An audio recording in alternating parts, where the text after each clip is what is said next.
जिस पुत्र से माता पिता को भय हो जाए,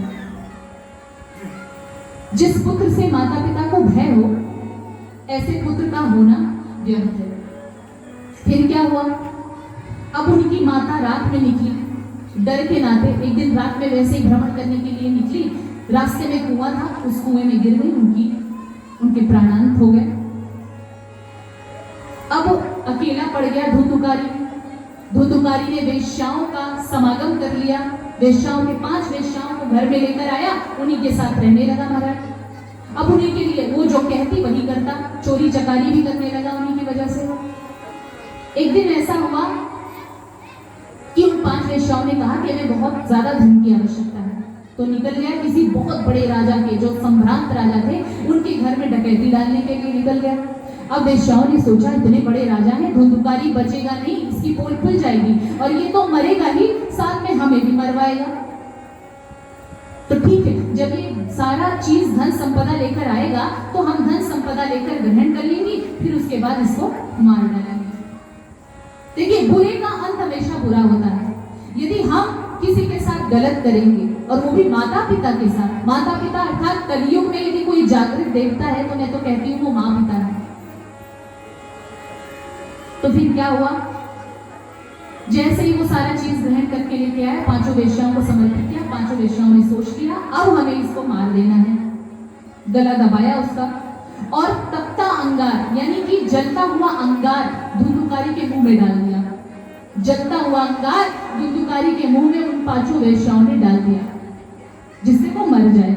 ये मैं संक्षिप्त कथा सुना रही हूँ, क्योंकि अगर संक्षिप्त कथा नहीं सुनाऊंगी तो बहुत समय हो जाएगा।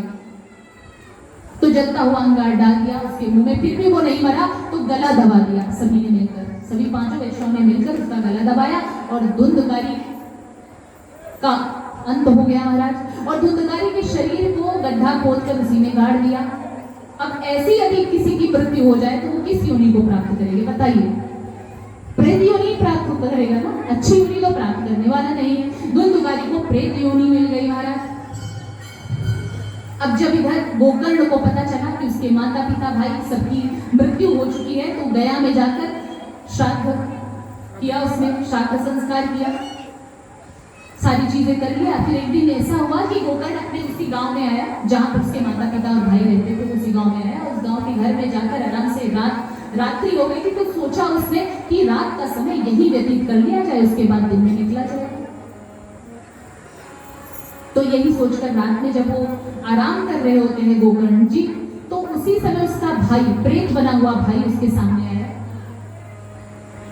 उपस्थित हो गया। कभी वो प्रेत का रूप बना लेता, कभी वो भैंस का रूप बना लेता, कभी भेड़े का रूप बना लेता, कभी कोई भी रूप बना लेता, अलग अलग तरीके का रूप बनाकर आने लगा।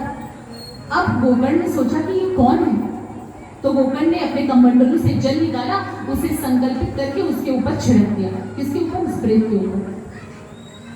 तो प्रेत बोलते थोड़ी ना है, तो उसने संकेत किया कि मैं आपका भाई हूं। अहम भ्राता त्वदीयो अस्मि धुंधुकारीति नामकः स्वकीयेनैव दोषेण ब्रह्मत्वं नाशितं मया। अहम भ्राता त्वदीयो अस्मि, हे गोकर्ण मैं तुम्हारा भाई हूं, मेरा नाम धुंधुकारी है। मैं अपने ही कुकर्मों की वजह से अपना ब्राह्मणत्व नष्ट कर दिया हूं, कृपया तुम मेरा कल्याण करो। इस प्रेत योनि में आकर मुझे बड़ा कष्ट हो रहा है, प्रेत कुछ खा पी नहीं सकते, मैं सिर्फ वायु भक्षण करके रह रहा हूँ, मुझे बहुत तकलीफ हो रही है, इस योनि से मुझे मुक्त करा। कहना रे, जब मुझे पता चला था कि आपकी मृत्यु हो गई है तो मैंने गया में जाकर श्राद्ध किया था, तो आपकी मुक्ति नहीं हुई। कहे नहीं भाई, उससे मेरी मुक्ति नहीं हुई। गया श्राद्ध शतेनापि मुक्तिर्मेन भविष्यति। आप गया में जाकर सैकड़ों मेरा श्राद्ध करवा दो तो भी मेरी मुक्ति नहीं होने वाली है, कोई दूसरा उपाय सोचो। अब कहे ठीक है, अभी तो तुम जाओ, मैं सुबह कोई दूसरा उपाय सोचता हूँ।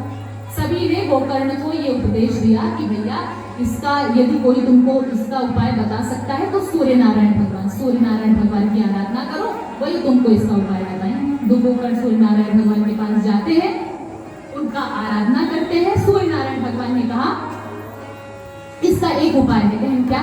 श्रीमद् भागवत की कथा। श्रीमद् भागवत कथा का अनुष्ठान करवाइए और सुने, वो तुम्हारा जो प्रेत बना बैठा हुआ भाई है वो भी सुने, इसी से उसका कल्याण होगा। तो गोकर्ण ने साप्ताहिक श्रीमद् भागवत का अनुष्ठान कराया।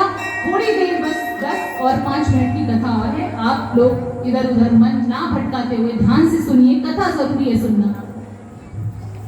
तो फिर क्या हुआ, इससे क्या होता है, फिर वक्ता का भी ध्यान भटकता है। श्रोता का तो चलिए ठीक है, वक्ता का भी ध्यान भटक जाता है, इसलिए बीच में नहीं रोकना चाहिए। तो फिर क्या हुआ कि गोकर्ण ने कथा सुनाना प्रारंभ किया। अब कथा पंडाल में जब प्रेत योनि को प्राप्त हुआ, धुंधुकारी में पहुंचा, तो उसके लिए तो कहीं जगह भी नहीं है, उसका तो कोई योनि था नहीं, वो तो वायु रूप में विचरण कर रहा था। तो उसने, उसकी नजर कहां पड़ी, 7 गांठ युक्त एक बांस पर पड़ी, जो 7 गांठ से युक्त था, और उसी गांठ के बिल में वो जाकर घुस गए। और जैसे जैसे 7 दिन की कथा बीतती गई, हर एक दिवस में एक गांठ जो है, बांस का एक गांठ फूटता हुआ जा रहा था, फूटता हुआ। और 7 दिन की कथा जब पूरी हुई, तो 7 दिन की कथा पूरी होते होते धुंधुकारी जो है उन 7 गांठों को तोड़ता फोड़ता हुआ निकल गया। दिव्य रूप धरो जातस तुलसीदाम मंडितः पीतवासा घनश्यामो मुकुटी कुंडलान्वितः।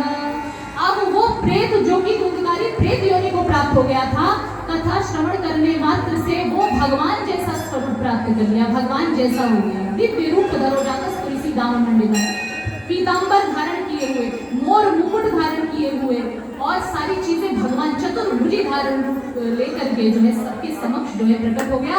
और वह प्रेत बना हुआ धुंधुकारी जो भी भगवान जैसा हो गया, वो सभी के समस्त जो है श्रीमद् भागवत का बखान करता है। धन्या भागवती वार्ता प्रेत पीड़ा विनाशिनी, सप्ताहोति तथा धन्य कृष्ण लोक फलप्रद।